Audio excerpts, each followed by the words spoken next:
Swaraj news కి స్వాగతం. దళిత బంధు రెండో విడత నిధులు కేటాయించాలని రోడ్డెక్కారు దళిత బంధు సాధన సమితి నాయకులు. దళిత బంధు రెండో విడత నిధులు విడుదల చేయకపోతే ఉద్యమాన్ని ఉధృతం చేస్తామని హెచ్చరించారు. కరీంనగర్ జిల్లా హుజరాబాద్ బెట్కర్ చౌరస్తా వద్ద దళిత బంధు రెండో విడత నిధులు మంజూరు చేయాలని దళిత బంధు సాధన సమితి నాయకులు స్థానిక చౌరస్తా వద్ద ధర్నా రాస్తా రోకో నిర్వహించారు. అంబేద్కర్ విగ్రహానికి పూలమాల వేసి వినతి పత్రాన్ని అందజేశారు. ప్రభుత్వానికి వ్యతిరేకంగా నినాదాలు చేశారు. జూన్ 1వ తేదీ వరకు దళిత బంధు రెండో విడత నిధులు విడుదల చేయకపోతే హుజరాబాద్ కాంగ్రెస్ పార్టీ ఇన్ఛార్జ్ ప్రణవ్ బాబు ఇల్లు ముట్టడిస్తామని హెచ్చరించారు.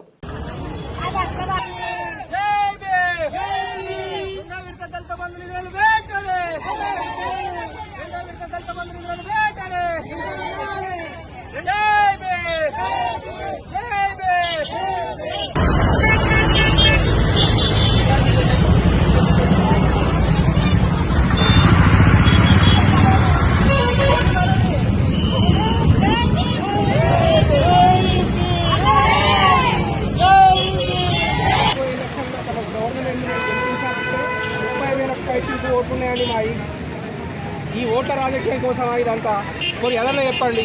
కాబట్టి దయించి మా యొక్క రాబోయే సోమవారం రోజు దళిత బంధు సాధన సమితి వాళ్ళు ఇచ్చినటువంటి పిలుపు మేరకు ఖచ్చితంగా ఇప్పుడు ఈ అవకాశాన్ని ఇచ్చినటువంటి హుజరాబాద్ ఏసీపీ మాధవి మేడం గారికి టౌన్ మాకు డబ్బులు ఇవ్వని అవసరం లేదు, డబ్బులు మా అకౌంట్ ఉన్నాయి, మీరు గ్రౌండింగ్ చేసి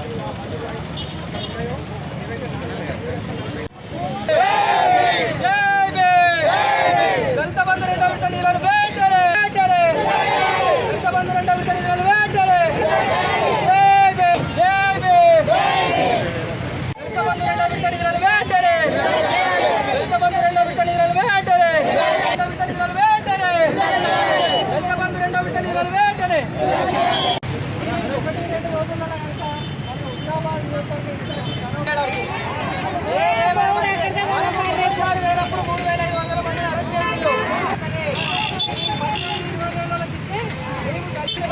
కొట్టడానికి మీరు అందరూ కూడా సిద్ధంగా ఉండాలని మరోమారు మీ అందరికి తెలియజేస్తున్నా.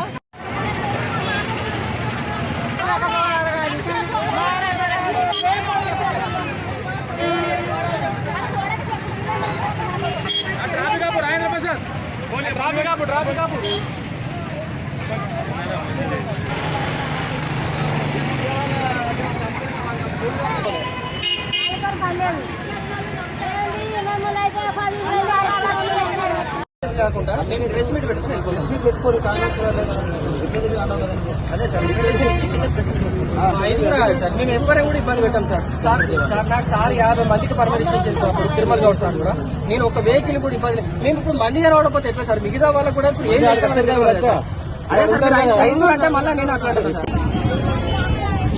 దళిత బంధు సాధన సమితి ఆధ్వర్యంలో ఈ రోజు హుజరాబాద్ నియోజకవర్గంలో ఉన్నటువంటి రెండో విడత రాని దళిత బంధు బాధితులమంతా మరి హుజరాబాద్ స్థానిక అంబేద్కర్ చౌరస్తా దగ్గరికి రావడం జరిగింది.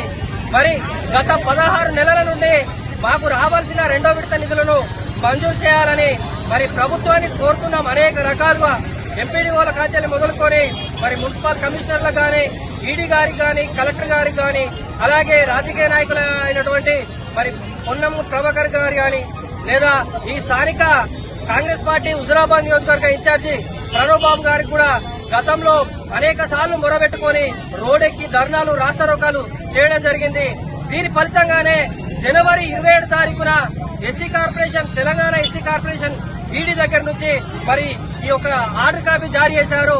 మరి ఈ ఆర్డర్ కాపీ ఏంటంటే దళిత బంధు రెండో విడత నిధులను వెంటనే మంజూరు చేయాలి అనే సారాంశం. మరి దీన్ని ఈ నెల 27 తారీఖు వస్తే 4 నెలలు గడుస్తున్నా గానీ మరి ప్రభుత్వం ఎందుకు పట్టించుకోవట్లేదు? మరి ఈ ఆర్డర్ కాపీ ఉద్దేశం ఏంటిది? దళితులను మభ్యపెట్టాలనా? మరి గతంలో మరి ఎమ్మెల్సీ ఎలక్షన్ కోడ్ ముగిసినాక మరి కలెక్టర్ మేడం దగ్గరికి ప్రజావారి కార్యక్రమం దగ్గరికి వెళ్లి అడగడం జరిగింది. జూన్ 2 తారీఖు నుంచి దళిత బంధు రెండో విడత నిధులు స్టార్ట్ చేస్తామని చెప్పి మరి మేము వినతి పత్రం ఇచ్చిన వెంటనే మాకు ఈడీ గారు గాని కలెక్టర్ గారు గాని 2 తారీఖు తర్వాత అన్నారు. మరి ఇప్పుడు మాకున్న సమాచారం అయితే 1000 నుంచి 1,00,000 ఒప్పందాలకు మంజూరు చేయడానికి 1400 మంది లిస్టు తయారు చేసినామని ఎస్సీ కార్పొరేషన్ ఈడీ గారు చెప్పడం జరుగుతుంది. మరి ఇక్కడ ఉన్న వాళ్ళంతా 4,90,000, 8,40,000 మరి మొత్తానికే 10 లక్షలు తీసుకునే వాళ్ళు కూడా అనేక సార్లు రోడ్డెక్కి ఆర్థికంగా ఇబ్బందులకు గురైళ్ళు. మరి ఇవాళ రోడ్డెక్కి తిరిగిన వాళ్ళను పక్కకు పెట్టి మరి 1000 నుంచి 1,00,000 ఉన్న వాళ్లకు ఇస్తా అని ఈడీ గారు చెప్పడం మరి ఇది కరెక్ట్ పద్ధతి కాదు. మీరు కనుక జూన్ 2 తారీఖున మొదటి విడత 4,90,000 నుంచి పైకి 8,40,000 మరియు 10 లక్షలు వీళ్లకు మాత్రమే మంజూరు చేయాలి. లేని పక్షంలో మరి 5,000 కుటుంబాలు ఏదైతే హుజురాబాద్ నియోజకవర్గంలో దళిత బంధు బాధితున్నారో వీళ్ళందరినీ కలెక్టర్ ముట్టడి కార్యక్రమానికి నేను దళిత బంధు సాధన సమితిగా పిలుపునిచ్చి ఖచ్చితంగా అందరం కలెక్టర్ ఆఫీస్ కూడా బైఠాయించి మా 2వ విడత నిధులు మంజూరు చేసేదాకా అక్కడి నుంచి లేవమని ఈ సందర్భంగా నేను హెచ్చరిస్తున్నాను. అలాగే మరి హుజురాబాద్ కాంగ్రెస్ పార్టీ ఇన్ఛార్జ్ అయినటువంటి ప్రణవ్ బాబు మీ దళిత బంధు ఇప్పించే బాధ్యత నేనే తీసుకుంటానని గతంలో అనేక సార్లు చెప్పాడు. మరి ఈ ఆర్డర్ కాపు వచ్చిన నాడు కూడా మరి ప్రెస్ మీట్ పెట్టడం జరిగింది. ఎప్పటికున్నా దళిత బంధు నేనే ఇస్తా అన్నాడు. మరి 4 నెలలు అవుతుంది. మరి ఈ ఆర్డర్ కాపీని ఏం చేసుకోమంటాడు అని మేము ఈ ప్రణవ్ బాబు గారిని అడుగుతున్నాం. మరి దీన్ని ప్రేమ కట్టించుకొని ఇంట్లో పెట్టుకోమంటాడా, ఆకలైనప్పుడు తాపకింత ఇంచుకొని తినమంటాడా? ఖచ్చితంగా ఈ 2-3 రోజులలో కనుక హుజురాబాద్ నియోజకవర్గ కాంగ్రెస్ పార్టీ ఇన్ఛార్జ్ అయినటువంటి ప్రణవ్ బాబు ఈ దళిత బంధు మీద చొరవ తీసుకుని వెంటనే నిధులు మంజూరు చేసే విధంగా చొరవ తీసుకోకపోతే ఇక్కడున్న 5,000 మందిని కూడా ప్రణవ్ బాబు ఇంటి ముట్టడి కార్యక్రమానికి కూడా మేము సిద్ధంగా ఉన్నామని హెచ్చరిస్తున్నాం. జై భీమ్.